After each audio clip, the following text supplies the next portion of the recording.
thinking about the future. Let's all think about the future and look towards it. Anyway, good afternoon, good morning, good evening, ladies and gentlemen, wherever you are, whatever time it is for you right now. Just know that you are locked in on To The Point with the King. You guys know what to do. Find us Apple, Amazon, Spotify, Instagram, Facebook, Twitter, TikTok. Thanks, Arturus. YouTube. Hopefully, click subscribe, click like, leave a comment. Let us know what you think. We're here for you guys. We love you. Thank you so much for your support and supporting our fantastic guests. And today we got the man, I know he's going to shy away from it, but I call him a celebrity. Vote for him for mayor, okay? The one and only, all the way from the East Coast to your home, Coach Roach. How you doing today, brother? Good. I might have to start a deputy mayor campaign or something like that, Got my because vote. of that. Got my vote. Does Miss Mayor Chow need some help or something? I don't know. I don't know. You know her. You ask her. Inside joke, guys. Inside joke. I know. Yeah. So, Coach, it's been a while, man. I know you're busy doing the good stuff, the good stuff. But you know why you're here. I think everybody will know why you're here, especially if you clicked on the thumbnail. But, Coach, I'm not good with college ball and seeing the prospects. I don't really pay attention to that. I just pay attention to the big leagues. But you do.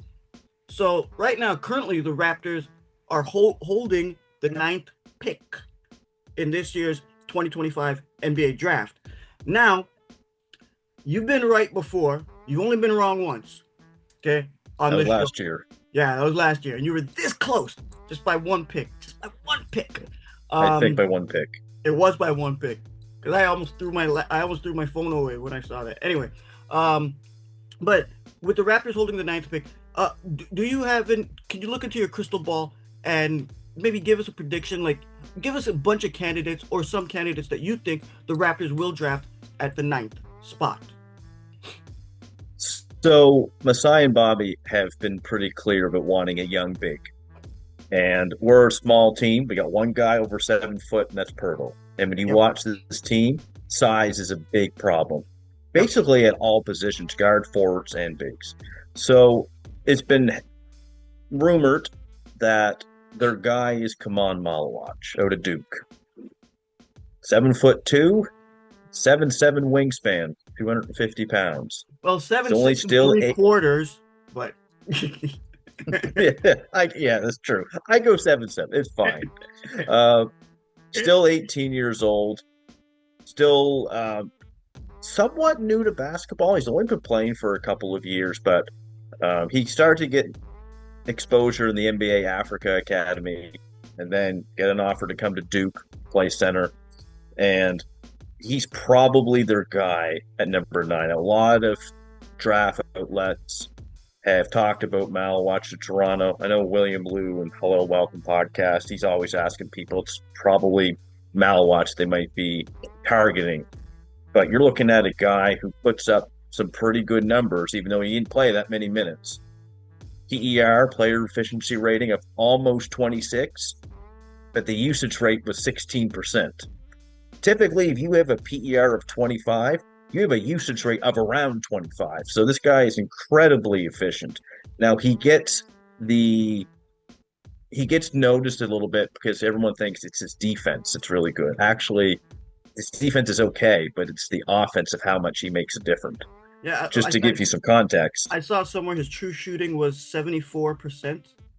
Yep, 74%. And his offensive rating is 147.3. Just to give you some context, amongst the next centers in the draft, Asen Newell is 131. And Malauch did not play that many minutes. Mind you, it helps playing next to Con Knipple and Cooper Flagg and Tyrese Proctor.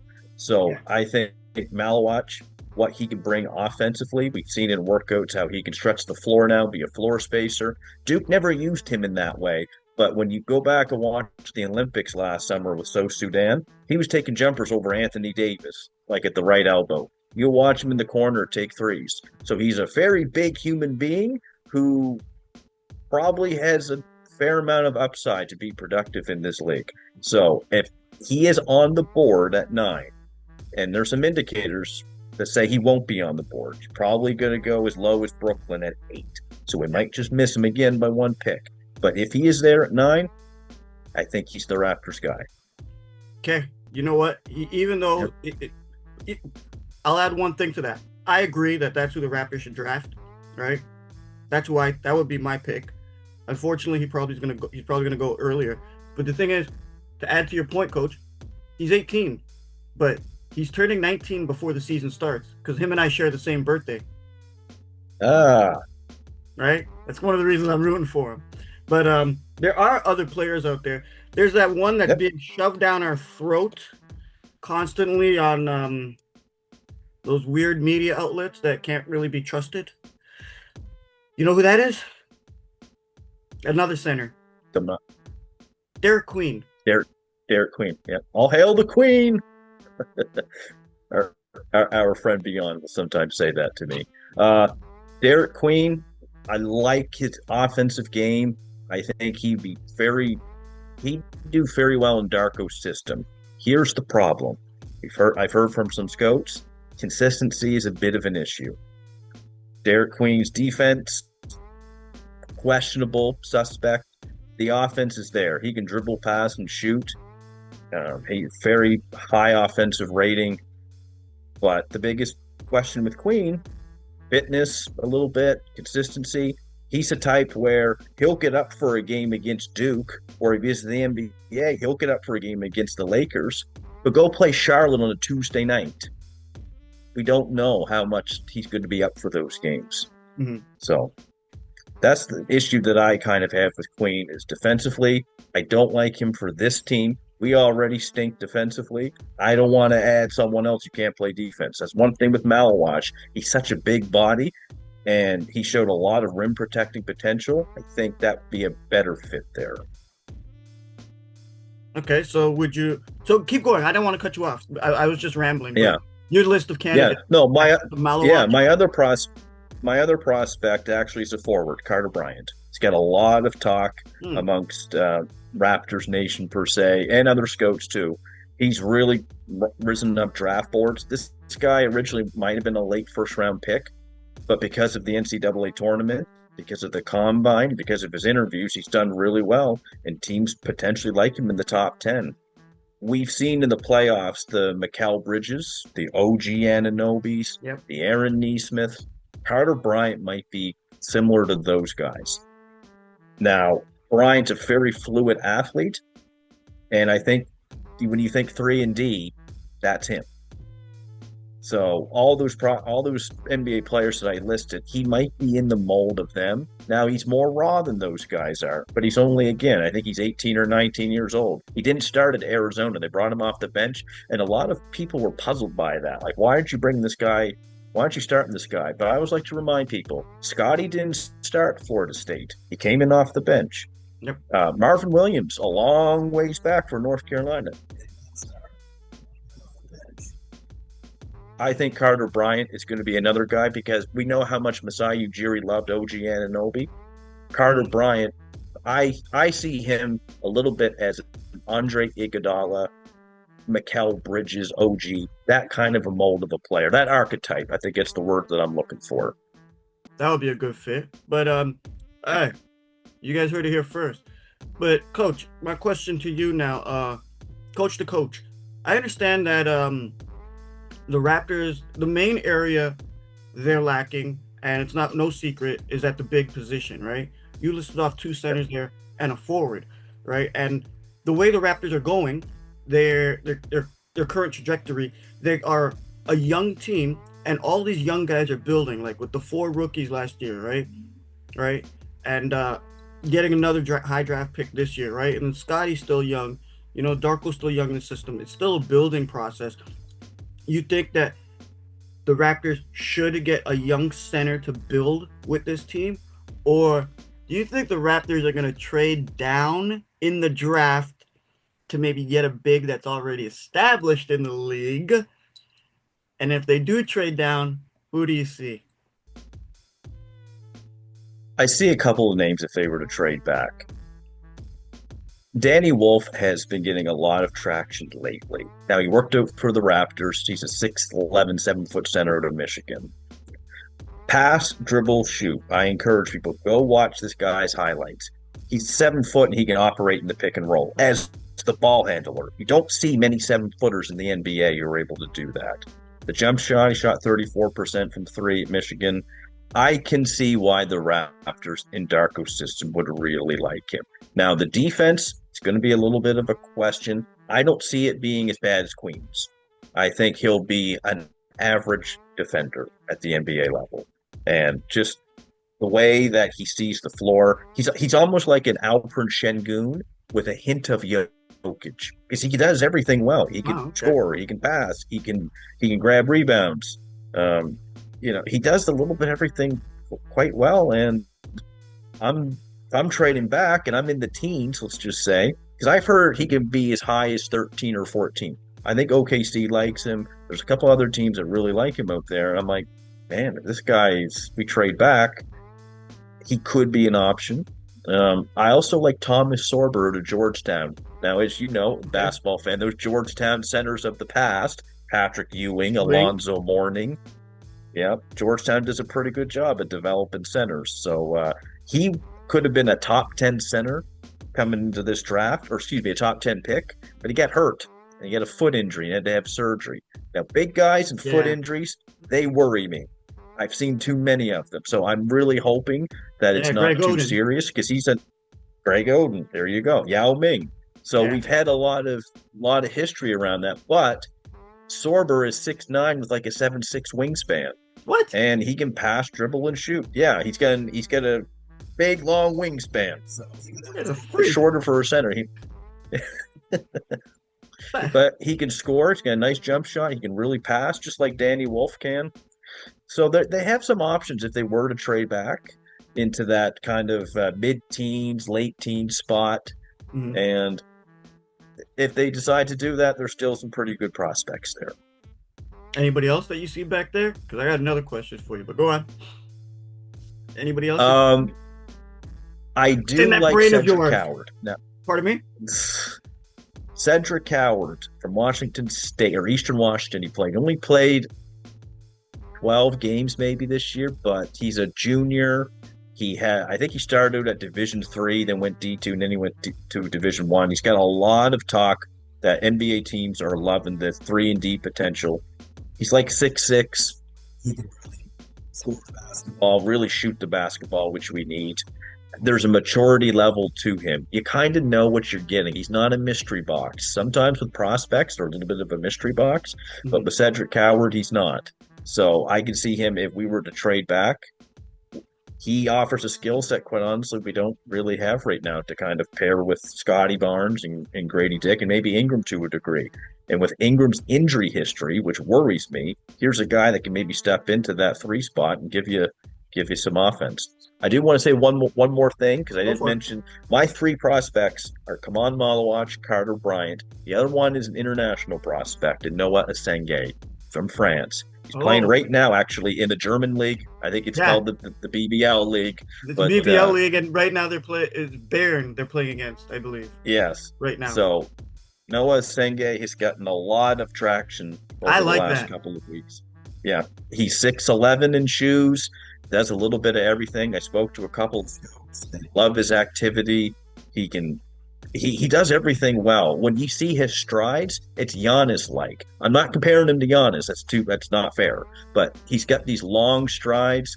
He does a lot on the basketball court in terms of activity. Some don't like the jump shot. From what I've seen, the jump shot looks fine. He's not going to shoot 7 threes a game, but could he give you 2 or 3 threes a game at decent efficiency? I think he could. But he's also only 18. Sorry, 4 days older than Cooper Flagg. Oh, okay. Yeah, he's still 18. Cooper could have reclassified to go in 2026 draft, but he decided not to. So Noa Essengue, Carter Bryant, Khaman Malauch. Those are my 3 at 9. Hey, you know what? I'll just say this. If any of you 18-year-old potential draft picks are out there, come to Toronto. Our legal drinking age is 19, not 21 in the States. Okay? We can have a beer together, guys. Okay? But if the Raptors were to trade down, what would be the reasoning? What do you think they are looking to get as a piece for this current squad? Why would you? Why would they trade down when you're already sitting at ninth? Two reasons. Tell me. Malauch is off the board. I think that's their guy. And if he's off the board and they don't like what's left and they feel like, you know what, we can get this guy that we want, our next tier of guys at like 13, we might be able to do that. I say 13 because Atlanta has that pick. They also have pick 22. Mm-hmm. So 13 to 22, there's reasoning behind it where might not be that much difference between pick 13 and pick 22, especially if someone in the teens falls, which happens in every draft. So if your guy isn't there at 9, you're going to still find a pretty good talent at 13, and you get someone at 22. Because a bunch of guys have gone back to college due to the NIL rules now, where everyone's getting money, they're getting $5 to $6 million to go back to college. The second round now, it kind of stinks. It's not very good. So the draft is going to fall off at about 28, 30, 32, and the Raptors have the 39th pick. Mm-hmm. So I don't know what kind of prospect is going to be there due to all these guys going back to school. So the first round, the top 20, I will say, it's pretty important. If you want to get some talent, that's where you got to find it. What's the other reason as to why the Raptors would trade back? Just to get multiple picks. You know, maybe there's two guys they like. They like a big and they like a forward. Maybe there's a guard too that they like. I think their priority should be a big wing and a big, quote unquote, center. So that would be my reasoning. If they were to trade back, you can kind of address a couple of those needs right there.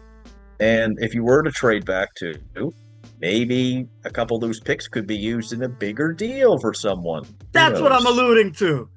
Okay. We spoke about this before on a prior episode because there's some pretty big fish in the sea, right? Also, there's some bigs. Like I heard Sabonis could be open to being traded. I heard that little rumbling. There's nothing to it, ladies and gentlemen. But it could be a big. We already spoke about Giannis. Who knows what's out there? The Raptors, because let's face it, with the core of that team, it's all built around forwards and guards, right? Right, pretty much. Yep. Everybody's pretty much the same kind of prototype, just different skill sets, right? And that's the one part that other teams destroyed the Raptors this year was down low in the middle, right? Basically. Yeah. And this team's too small. Yeah, and if they're gonna go with the whole young route, as opposed to adding an experienced player, right? Yeah, I'd say draft a young center right now, right? But bottom line is but if they do trade for a veteran center right now, that can change the whole dynamic of this team. I think you and I spoke about this before. It would change the whole direction that the team is going in, from going young to like go big or go home, right? Right? It could change that. So, what are your thoughts? What are you thinking about that? Because those are two options. What are you thinking? So, I know the biggest rumor is Kevin Durant lately. Oh hell no! Don't bring him here. I love KD, but I don't want him here. I'm not giving up future assets for a guy who, one, doesn't want to be here, two, is not going to resign here, and three, there's no guarantee that you're going to have a good season. Durant's been hurt quite a bit the last few years. And four, doesn't show up in the playoffs. It's tough. Yeah. So I'm not a big fan of Kevin Durant here. I don't mind getting an experienced star under contract. That's why the Giannis thing to me is different. He's 30. He's in his prime. Still got 3 years left on his deal. I'm going to throw another name out here who I would be curious about is Ja Morant. Ooh. He's 25. He's under contract. Memphis just traded Desmond Bane. I don't know what they're doing. I think they'll re-up Morant and Jackson because they should. And I don't know about Ja's trade value across the league right now. We all know about some of the things that's gone on and stuff like that. And sometimes you just need a change of scenery. Well, at least if he comes here, we have really, really strict gun laws. So I don't think he'll get into trouble. Consider it maybe rehab. Well, I guess my thing with getting Ja is he's under contract. He's 25. It makes more sense to me to go get him versus Kevin Durant. And he's not making as much as what people think. It's actually a really good contract. He's actually making less than Ingram and Scotty next year. Ja Morant. So you could definitely put the money together. You would have to put some picks. I don't mind giving up picks if it's for someone that's under contract. I don't like this notion of giving up picks for someone when you're a 30-win team and you're gutting your future. Like it made sense for Kawhi Leonard in 2019 because we were on the cusp of a championship. Yep. 1 year, you go to the play-in tournament. Oh, sorry. When you haven't made the play-in tournament, it's tough. Like that's a move that you do when you're on the cusp of a championship for 1 year guy. You see, the other thing too is what if they test free agency? Because I see Randall and Naz Reid are looking to explore free agency from Minnesota. Yeah. Yep. And they're bigs. Yep. There's some options there for sure. Right. It was like the free agency. Maybe the Raptors could just draft someone young and get a big in free agency. I don't think there's necessary reason to trade to get a big right now, unless it's a big fish. Yeah, and again, it always comes back to the point of the draft. Do you take the best player available, or do you pick for fit? Typically, you go best player available. Yep. But I think there is a world where I like to walk and chew gum at the same time. If I can find the best player available and he's a good fit, why would I not do that? Gonna make your cake and eat it too, huh? Okay. Hey, I agree with you 100%.